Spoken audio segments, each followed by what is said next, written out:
अस्सलाम वालेकुम नाज़रीन, पर्सपेक्टिव में एक दफ़ा फिर खुश आमदेद। मेरा नाम इर्तिज़ा काज़मी है।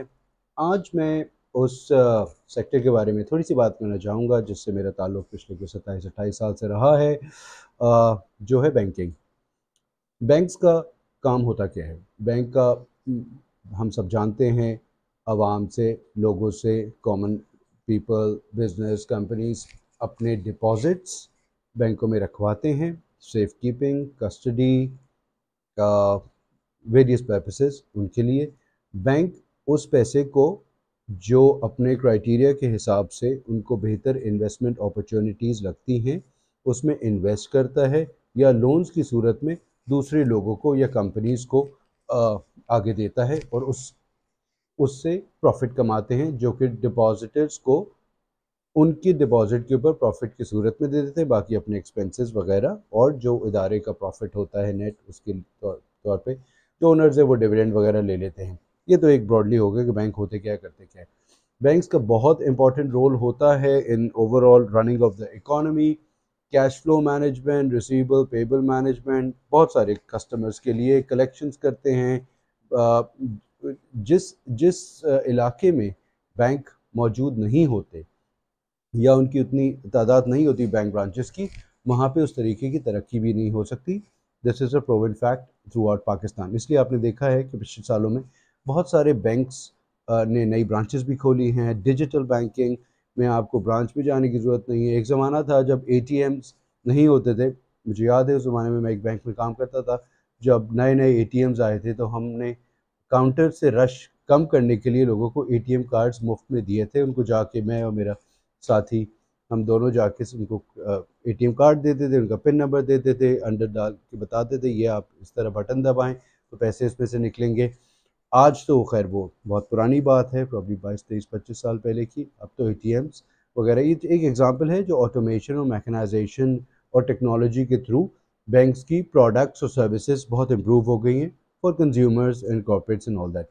कमिंग बैक, पिछले दिनों में हो ये रहा है, मेरे पास बहुत सारे लोग आए हैं कि जो कि कुछ परेशान हैं। परेशान इस वजह से हैं कि इकॉनमी डाउन है, एक्सचेंज रेट की वजह से बहुत सारे लोग हिट हुए हैं। मैं हमेशा बात करता हूँ कि हमारे पास इवन एक्सपोर्ट्स या हमारी इकॉनमी इंपोर्ट बेस्ड है। हमारी जो दरामदात हैं उस पे हमारा बहुत सारा इन्हिसार है। इवन लोकल मैन्युफैक्चरर्स के लिए जो उनका इनपुट होता है वो बाहर से आता है, इंपोर्ट होता है जो ख़रीदना है, जो कि बैंकों के थ्रू एलसीज खोलते हैं या कॉन्ट्रैक्ट होता है वगैरह वगैरह। इम्पोर्टेंटली, आज से 2 साल पहले, 3 साल पहले जो मैं 100 रुपए की चीज़ खरीदता था डॉलर इक्विवेलेंट, आज वो मुझे 300 रुपए की खरीदनी पड़ रही है फॉर एग्ज़ाम्पल। तो अगर मेरे पास वो काम करने के लिए 100 रुपए थे तो मैं 100 रुपए में फॉर एग्ज़ाम्पल 1 किलो वो चीज़ ले सकता था। आज मैं वो 300 ग्राम खरीद सकता हूँ, बिकॉज 300 रुपये के हिसाब से मैं सेम क्वांटिटी नहीं कर सकता। ये वो एस्पेक्ट है जिसको कवर करने के लिए बैंक्स काम आते हैं कि आप बैंक के पास जाएं, बैंक से बोलें जी मैं ये बनाता हूँ, ये मेरी फैक्ट्री है, ये आप मॉर्गेज कर लीजिए, गिरवी रख लीजिए इसके एवज़, और ये मेरी मशीनरी है, इसके एवज़ मुझे पैसे दे दीजिए ताकि मैं अपना रॉ मटेरियल मंगा के अपना काम कर सकूँ, पैसे कमाऊँ, आपको पैसे वापस भी कर दूँ, प्रॉफिट शेयर कर दूँ। आइडिया उसके पीछे ये कि मैं एक बिजनेसमैन हूँ। आज मैं अगर इतने साइज़ का काम कर रहा हूँ, मेरा size of the pi is this, अगर मैं इतना बड़ा काम कर लूँगा तो मैं इतने साइज़ से अगर आधे पैसे कमा रहा हूँ तो इससे मैं अगर एक चौथाई भी कमाऊंगा वो उस आधे से ज़्यादा होंगे। That's how it works. Margins improve हो जाते हैं वॉल्यूम और स्केल से। This is where the banks come in. Ironically, पिछले कुछ अरसे से, स्पेशली पिछले 1 साल से, जब से इंटरेस्ट रेट्स बढ़े हैं, कोई डिस्काउंट रेट तकरीबन 22% के ऊपर है। डिस्काउंट रेट आम आदमी के समझने के लिए वो रेट है कि जिसके ऊपर बैंक जो है वो गवर्नमेंट को लेंड कर सकते हैं। इससे हुआ ये है कि बैंक्स के अंदर दो बड़े एवेन्यूज़, मैं ज़्यादा डिटेल में नहीं जाऊंगा। एक है पब्लिक सेक्टर, एक है प्राइवेट सेक्टर। पब्लिक सेक्टर क्या है? Public sector is the government, which is state bank of Pakistan. State bank of Pakistan, Pakistan investment bonds, treasury bills, Pakistan investment bonds और सुकूक लॉन्ग टर्म होते हैं। ट्रेजरी बिल्स और इंस्ट्रूमेंट्स जो होते हैं वो शॉर्ट टर्म होते हैं। उसमें इन्वेस्ट करते हैं बैंक्स, और उससे जो रिटर्न मिलता है वो डिपॉजिट्स को देते हैं वगैरह वगैरह। जब मुझे बहुत अच्छा रेट गवर्नमेंट को और स्टेट बैंक की प्रोडक्ट्स खरीदने को मिल रहा है तो मुझे क्या ज़रूरत है कि मैं आके जाके प्राइवेट सेक्टर को दूंगा जिसमें रिस्क भी ज़्यादा है। गवर्नमेंट के पास कोई रिस्क नहीं है, by the way that's a sovereign guarantee. Government की गारंटी होती है कि मुझे वो पैसे और प्रॉफिट उसका वापस मिल जाएगा, तो why should I go and lend money in the private sector. इसकी वजह से हुआ ये है कि अभी investment to deposit ratio IDR बैंकों का कोई 85-86% हो गया है। मीनिंग मैं एक बैंक हूँ, मेरे डिपॉजिट का 85%, 86%, 80% समझ लें आप, वो मैंने टी-बिल्स और PIBs में गवर्नमेंट को उधार दे दिया है। गवर्नमेंट की बोरिंग है, उसकी रिक्वायरमेंट है, उसको दे दिया है। तो मेरे पास पैसे बचे क्या? मेरे पास बचे 15%। 15% मैंने प्राइवेट सेक्टर को क्रेडिट दिया। प्राइवेट सेक्टर में भी गवर्नमेंट की बहुत सी कॉर्पोरेशंस आ जाती हैं जिसमें PIA वगैरह वगैरह बहुत सारे शामिल होंगे, तो वो भी एक बड़ा कंपोनेंट है इन टर्म्स ऑफ परसेंटेज, वो भी निकाल दें तो मार्केट के लिए जो क्रेडिट अवेलेबल हो गया वो वैसे ही स्क्वीज हो गया।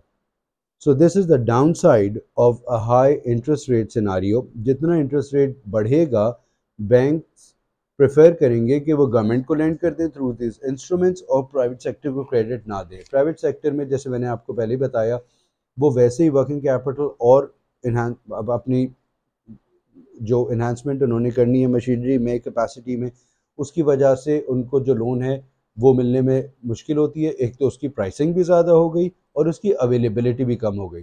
This is a very very bad scenario and a recipe for disaster for the economy. I am not saying कि आप इसको डायरेक्टेड क्रेडिट दें और उसको प्रेफर करें। ज़ाहिर है बैंक्स की अपनी मर्जी है, वो किसको करें, वो जो भी सिक्योर वेंचर होगा, बिकॉज उनको भी वो अमानतदार हैं अपने डिपॉजिटर्स के, उनको उनके लिए जो बेहतरीन एवेन्यू होगा वो करना पड़ेगा। राइट नाउ बैंकों के लिए बेहतरीन एवेन्यू ये है कि वो गवर्नमेंट को लेंड कर दें।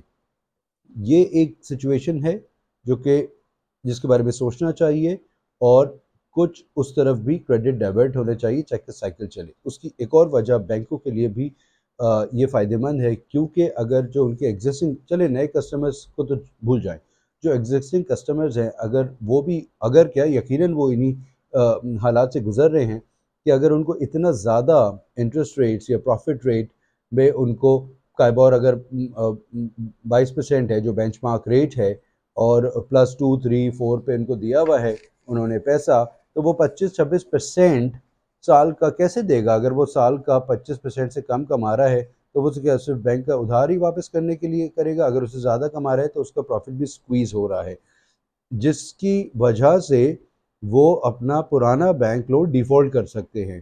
तो उनको ज़रूरत है, और सारे बैंक आई एम श्योर अपने एग्जिस्टिंग कस्टमर्स की मुश्किलात का ख्याल करते हुए लोन रीप्रोफाइल, ग्रेजुअल रीस्ट्रक्चर और what ever you call it में मदद कर रहे हैं। उनको ज़्यादा वर्किंग कैपिटल दे रहे हैं ताकि वो अपना वो वॉल्यूम कर पाएँ जिससे वो अपना बिजनेस भी चला पाएँ और बैंक के पैसे भी वापस कर सकें।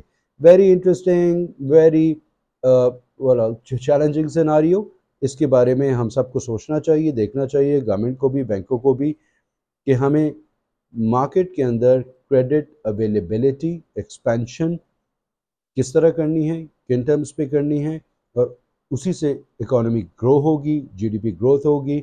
अगर स्टैगफ्लेशन की सिचुएशन जो हमारे पास अभी है, एक तो इकोनॉमी स्टैगनेंट है, इन्फ्लेशन बढ़ रही है, ये बहुत ज़्यादा दिन चल नहीं पाएगा। इसकी वजह से और ज़्यादा मुश्किलात होंगी, और मुश्किलात जब होंगी इकोनॉमी के ऊपर और बिजनेसेस के ऊपर, उसका असर आम आदमी के ऊपर आएगा।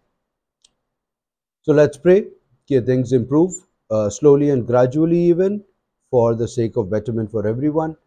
Tricky scenario for the banks. Hope it works out for everyone. Shukriya.